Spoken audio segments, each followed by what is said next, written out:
ഇന്നത്തെ നമ്മുടെ സ്പെഷ്യൽ നല്ലൊരു പത്തിരിയാണ് കേട്ടോ. വിഭവങ്ങൾ കൊണ്ട് സമൃദ്ധമായ നമ്മുടെ കോഴിക്കോടിന്റെ സ്വന്തം കണ്ണുവെച്ച പത്തിരി. ഇപ്പൊ നല്ല അടിപൊളി ടേസ്റ്റ് ആണ് കേട്ടോ ഈ ഒരു പത്തിരിക്ക്. ഇതുണ്ടാക്കാനായിട്ട് ഞാനിവിടെ 1 കപ്പ് ഇളം ചൂടുവെള്ളമാണ് എടുത്തിരിക്കുന്നത്. അതിലേക്ക് 2 കപ്പ് മൈദാമാവ് ഇട്ട് കൊടുക്കുക. മൈദയ്ക്ക് പകരം നിങ്ങൾക്ക് ആട്ടപ്പൊടി വേണമെങ്കിൽ എടുക്കാം, ഇല്ലെങ്കിൽ 2 ഈക്വലായിട്ട് മൈദയും ഗോതമ്പും ഒരേപോലെ വേണമെങ്കിൽ എടുത്തിട്ടും ചെയ്യാം. ഏതാണെങ്കിലും നിങ്ങൾക്ക് ഇഷ്ടം ആ രീതിക്ക് നിങ്ങൾക്ക് ചെയ്തെടുക്കാം. ഇനി ഇതിലേക്ക് ഞാൻ 1/2 കപ്പ് ഗോതമ്പ് പൊടി ചേർക്കുന്നുണ്ട്. അതേപോലെ 2 ടേബിൾ സ്പൂൺ റവ, അത് വറുത്തതോ വറക്കാത്തതോ ഏതും ആവാം. പിന്നെ ഇതിലേക്ക് പാകത്തിനുള്ള ഉപ്പും 1/2 ടീസ്പൂൺ നെയ്യ് കൂടി ഇട്ട് കൊടുക്കുക. ഇനി നന്നായിട്ടൊന്ന് മിക്സ് ആക്കി കൊടുക്കാം. എല്ലാം കൂടി നന്നായിട്ടൊന്ന് മിക്സ് ആക്കി കൊടുക്കുക. അതിനുശേഷം നമുക്കൊന്ന് കുഴച്ച് നോക്കാം. വെള്ളം ആവശ്യമുണ്ടെങ്കിൽ മാത്രം 2 ടേബിൾ സ്പൂൺ കൂടി വെള്ളം ഒഴിച്ചു കൊടുക്കുക. ഇപ്പൊ ഞാൻ 1 കപ്പ് വെള്ളവും 2 ടേബിൾ സ്പൂൺ വെള്ളവും കൂടി വേണ്ടി വന്നു. നിങ്ങളുടെ പൊടി അനുസരിച്ച് വെള്ളത്തിന്റെ അളവിൽ ചിലപ്പോൾ വ്യത്യാസം വരാം. അത് നമ്മൾ നോക്കിയിട്ട് മാത്രം ചേർത്ത് കൊടുത്താൽ മതി. ആദ്യമേ ഒരുമിച്ച് വെള്ളം ഒഴിക്കരുത്.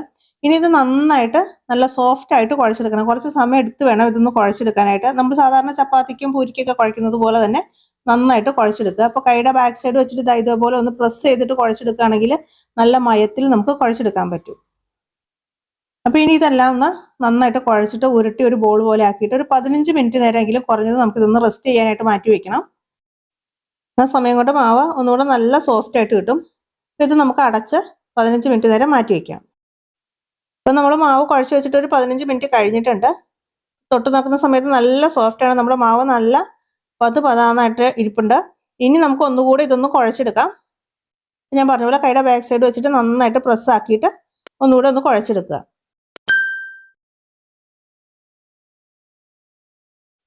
ഇപ്പം നമ്മുടെ മാവ് നല്ലോണം കുഴച്ചിട്ട് നല്ലൊരു പരുവത്തിലാക്കി എടുത്തിട്ടുണ്ട് കേട്ടോ. നല്ല സോഫ്റ്റ് ആണ് നമ്മുടെ മാവ്. ഇനി ഇതിൽ നിന്ന് നമുക്ക് ചെറിയ ഓരോ ബോളുകളാക്കി എടുക്കാം. അത് ഒന്ന് പരത്തി എടുക്കണം. ഇപ്പൊ ഒരുപാട് വലിപ്പത്തിലൊന്നും വേണ്ട. സാധാരണ നമ്മുടെ ചെറിയൊരു ചപ്പാത്തി ഉണ്ടാക്കുന്ന ആ ഒരു വലിപ്പത്തിൽ മതി. ഇതിലേക്ക് ഞാനൊരു അല്പം മൈദപ്പൊടി ഇട്ട് കൊടുക്കണം. പൊടി ഒരിക്കലും കൂടരുത് കേട്ടോ. കാരണം നമ്മളിത് എണ്ണയിലിട്ട് ഫ്രൈ ചെയ്തെടുക്കണതാണല്ലോ. അപ്പോൾ ഒരുപാട് പൊടി ആയി കഴിഞ്ഞാലും ആ എണ്ണ പെട്ടെന്ന് അങ്ങോട്ട് കരിഞ്ഞു പോകാൻ ചാൻസ് ഉണ്ട്. അപ്പോൾ കുറച്ച് മാത്രം പൊടി ഇട്ടിട്ട് ഒന്ന് പരത്തി കൊടുക്കാം.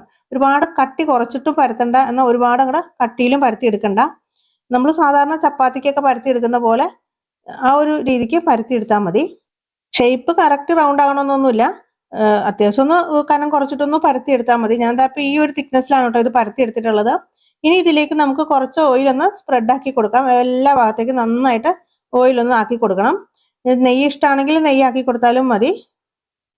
ഇതിപ്പോൾ ഇത്തിരി ഓയിൽ കൂടിയിട്ടുള്ളൊരു ഫുഡാണ് കേട്ടോ. അപ്പോൾ എല്ലാ ദിവസമൊന്നും ഇല്ലല്ലോ, വല്ലപ്പോഴൊക്കെ നമ്മൾ ഇതുപോലെ ഉണ്ടാക്കി കഴിച്ചു എന്ന് വെച്ചാൽ കുഴപ്പമൊന്നുമില്ല. നല്ല അടിപൊളി ടേസ്റ്റ് ആയിട്ടുള്ള ഒരു പത്തിരിയാണ് കേട്ടോ. അപ്പോൾ ഇതിന്റെ ഈ ഒരു ഭാഗം ഇതുപോലെ ഒന്ന് മടക്കി കൊടുക്കുക. എന്നിട്ട് ബാക്കി അടുത്ത ഭാഗവും ഇതേപോലെ ഒന്ന് മടക്കി കൊടുക്കുക. അപ്പോൾ മടക്കി കൊടുക്കുന്ന എല്ലാ ഭാഗത്തും നമ്മൾ ഒരേപോലെ തന്നെ ഓയിൽ ഒന്ന് സ്പ്രെഡ് ആക്കി കൊടുക്കണം. എന്നിട്ട് ഇതിന്റെ ഈ വശത്തു നിന്നും ഇതുപോലെ ഒരു ബോക്സ് പോലെ നമുക്കിത് മടക്കി എടുക്കണം. ഇതേപോലെ മടക്കി വെക്കുക.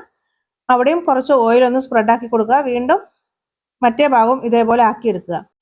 ഇപ്പൊ ഇതൊരു ബോക്സ് പോലെ ആയിട്ടുണ്ട്. ഇനി ഇതിന്റെ എല്ലാ മൂലകളും ഇതുപോലെ ഉള്ളിലേക്ക് ആക്കി കൊടുക്കാം.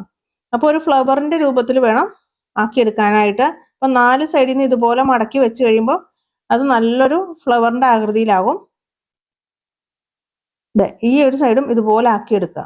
നല്ല എളുപ്പത്തിൽ ഉണ്ടാക്കാൻ പറ്റിയ നല്ല അടിപൊളി ടേസ്റ്റി ആയിട്ടുള്ള ഒരു പത്തിരിയാണ് കേട്ടോ. അപ്പോൾ ഒരു പ്രാവശ്യമെങ്കിലും നമ്മൾ ഇതുപോലെയൊക്കെ സമയമുള്ളപ്പോൾ ഒന്ന് ഉണ്ടാക്കി നോക്കുക. അപ്പൊ നല്ല അടിപൊളിയാണ്. ഇനി ഇത് എല്ലാം ഇതേപോലെ തന്നെ നമുക്ക് ആക്കി വെക്കാം. അപ്പൊ ഞാൻ വീണ്ടും ഒന്നുകൂടെ കാണിച്ചു തരാം കേട്ടോ.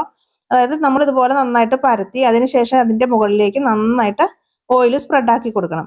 എന്നിട്ട് ഒരു സൈഡ് ഇതുപോലെ ഉള്ളിലേക്കൊന്ന് മടക്കി കൊടുക്കണം. അവിടെയും നമുക്ക് കുറച്ചുകൂടെ ഓയിൽ ആക്കി കൊടുക്കുക. വീണ്ടും അടുത്ത സൈഡും അതുപോലെ മടക്കി എടുക്കുക. അവിടെയും കുറച്ച് ഓയിൽ ആക്കി കൊടുക്കുക. അങ്ങനെ 4 ഭാഗവും നമ്മൾ ഒരേപോലെ മടക്കിയെടുക്കണം. അതായത് ഒരു ബോക്സിന്റെ രൂപത്തിൽ ആദ്യം നമ്മൾ ചെയ്തെടുക്കുക.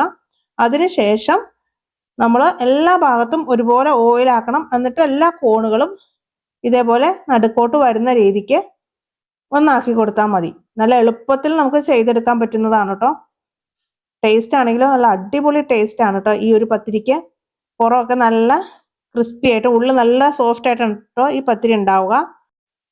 അപ്പൊ അങ്ങനെ എല്ലാ പത്തിരിയും നമ്മൾ ഇതേപോലെ ചെയ്തെടുത്തിട്ടുണ്ട്. അപ്പൊ ഞാൻ എടുത്ത പൊടിയുടെ അളവ് വെച്ചിട്ട് നമുക്ക് 10 പത്തിരിയാണ് കേട്ടോ ഉണ്ടാക്കിയെടുക്കാവുന്നത്. ഇനി ഇത് നമ്മൾ ചുട്ടെടുക്കുന്ന സമയത്ത് ഒന്നുകൂടി ഒന്ന് പരത്തിയെടുക്കണം. അപ്പൊ എണ്ണ ചൂടാക്കാൻ വെച്ചതിന് ശേഷം നമുക്കിതൊന്നുകൂടെ പരത്തിയെടുക്കാം. അപ്പൊ ഞാൻ ഒരെണ്ണം എടുത്തിട്ടുണ്ട്. ആ ഫ്ലവറിന്റെ വശം താഴേക്ക് ആവുന്ന രീതിക്ക് വേണം പരത്തിയെടുക്കാനായിട്ട്. എന്നാലാണ് നമുക്ക് കറക്റ്റ് ലെയർ ആയിട്ട് കിട്ടുള്ളൂ. അപ്പോൾ അതും ഇതുപോലെ ഒന്ന് സ്ക്വയർ ആയിട്ട് വേണം പരത്തിയെടുക്കാനായിട്ട്. അപ്പോൾ ഇതിൻ്റെ ഉള്ളിലൊക്കെ ഒരുപാട് ലെയർ ഉണ്ട്. അപ്പോൾ അതുകൊണ്ട് തന്നെ നല്ല സോഫ്റ്റ് ആണ് ഉൾവശമൊക്കെ. ഒരുപാട് കനത്തിലും അല്ല, എന്നാൽ ഒരുപാട് കനം കുറച്ചിട്ടും അല്ല. ആ ഒരു രീതിക്ക് നമ്മളിത് പരത്തിയെടുത്താൽ മതി. അപ്പം ഞാൻ ഈ ഒരു തിക്നെസ്സിൽ ഇത് പരത്തിയെടുത്തിട്ടുണ്ട്. ഇനി ഇതൊന്നുമില്ല, ചൂടായ എണ്ണയിലേക്ക് ഇട്ട് ഫ്രൈ ആക്കി എടുക്കുക. അപ്പോൾ എണ്ണ എപ്പോഴും ലോ ടു മീഡിയം ഫ്ലെയിമിൽ വേണം വെക്കാനായിട്ട്. ഹൈ ഫ്ലെയിമിൽ വെക്കരുത്. ഹൈ ഫ്ലെയിമിൽ വെച്ച് കഴിഞ്ഞാൽ പെട്ടെന്ന് മൊരിഞ്ഞ് കിട്ടും, പക്ഷേ ഉൾഭാഗം ഒന്നും വെന്ത ടേസ്റ്റ് ഉണ്ടാവില്ല. അപ്പോൾ ഒരുപാട് ലെയർ ഉള്ളത് കൊണ്ട് തന്നെ ഇത് ഇത്തിരി സമയം എടുത്തിട്ട് വേണം ഫ്രൈ ചെയ്തെടുക്കാൻ. നമ്മൾ പൂരിയൊക്കെ പൊരിച്ചെടുക്കുന്നതിനേക്കാളും കുറച്ചുകൂടെ സമയം വേണം. ഒരു ഭാഗം ആകുമ്പോൾ ഒന്ന് മറിച്ചിട്ട് കൊടുക്കുക. ആ ഭാഗവും നന്നായിട്ട് മൊരിഞ്ഞതിന് ശേഷം നമുക്ക് എണ്ണയിൽ നിന്നിടാം. എണ്ണയിലേക്ക് ഇടുമ്പം നമ്മൾ ഫ്ലവറുള്ള വശം താഴ്വശത്താകുന്ന രീതിയിൽ വേണം ഇട്ട് കൊടുക്കാനായിട്ട്. നല്ല അടിപൊളി പത്തിരിയാണ് കേട്ടോ. എണ്ണയിലേക്ക് ഇടുമ്പോൾ തന്നെ നല്ല പൂ പോലെ തന്നെ വിടർന്നു വരും. നല്ല ഭംഗിയാണ് കേട്ടോ ഇത് കാണാൻ. ഏത് കറിയുടെ കൂടെയും നല്ലൊരു കോമ്പിനേഷനാണ് കേട്ടോ. അതുപോലെ ഇത് ചപ്പാത്തി ചുട്ടെടുക്കുന്നത് പോലെ വേണമെങ്കിലും നമുക്ക് ഉണ്ടാക്കിയെടുക്കാം. ഫ്രൈ ചെയ്യുന്നത് ഇഷ്ടമല്ല എന്നുണ്ടെങ്കിൽ അങ്ങനെ വേണമെങ്കിലും ചെയ്യാം. ഇത് നമുക്ക് രാവിലെ ബ്രേക്ക്ഫാസ്റ്റിനോ അല്ലെങ്കിൽ ഡിന്നറിനൊക്കെ ഉണ്ടാക്കാൻ പറ്റിയ നല്ല അടിപൊളി പത്തിരിയാണ്. അതേപോലെ നമ്മുടെ വീട്ടിലൊരു ഫംഗ്ഷനൊക്കെ നടക്കുകയാണെങ്കിൽ നല്ല അടിപൊളി ഒരു ഐറ്റം തന്നെയാണ് കേട്ടോ പ്രസന്റ് ചെയ്യാനായിട്ട്. ഇത് കോഴിക്കോടുകാരുടെ ഫംഗ്ഷനിലെ മെയിൻ താരം തന്നെയാണ്. അപ്പോൾ നമ്മൾ ഫംഗ്ഷനൊക്കെ ഉണ്ടാക്കുകയാണെങ്കിൽ ലാസ്റ്റ് സമയത്ത് ഫ്രൈ ചെയ്തെടുത്താൽ മതി. ഫ്ലവർ പോലൊക്കെ ഉണ്ടാക്കിയിട്ട് പരത്തി വെച്ചിട്ട് ഫ്രൈ ചെയ്യുന്നത് ലാസ്റ്റ് സമയത്താണെങ്കിൽ നല്ല ചൂടോടുകൂടി നമുക്കിത് സെർവ് ചെയ്യാം. ഒരു പ്രത്യേക ടേസ്റ്റുള്ള പത്തിരിയാണ് കേട്ടോ. അപ്പോൾ എല്ലാവരും ഇത് ട്രൈ ചെയ്ത് നോക്കണം. ഏത് കറിയുടെ കൂടെയും നല്ല അടിപൊളി കോമ്പിനേഷനാണ് കേട്ടോ. അപ്പം ഞാനിത് ബീഫ് റോസ്റ്റിൻ്റെ കൂടെയാണ് കേട്ടോ സെർവ് ചെയ്യണേ. നല്ലൊരു കോമ്പിനേഷനാണ്. എത്ര കഴിച്ചാലും നമുക്ക് മതി വരില്ല. അത്രയ്ക്ക് നല്ലൊരു ടേസ്റ്റാണ് കേട്ടോ, പറഞ്ഞറിയിക്കാൻ പറ്റില്ല. അപ്പോൾ എല്ലാവരും ട്രൈ ചെയ്ത് നോക്കുക, അഭിപ്രായങ്ങൾ അറിയിക്കുക.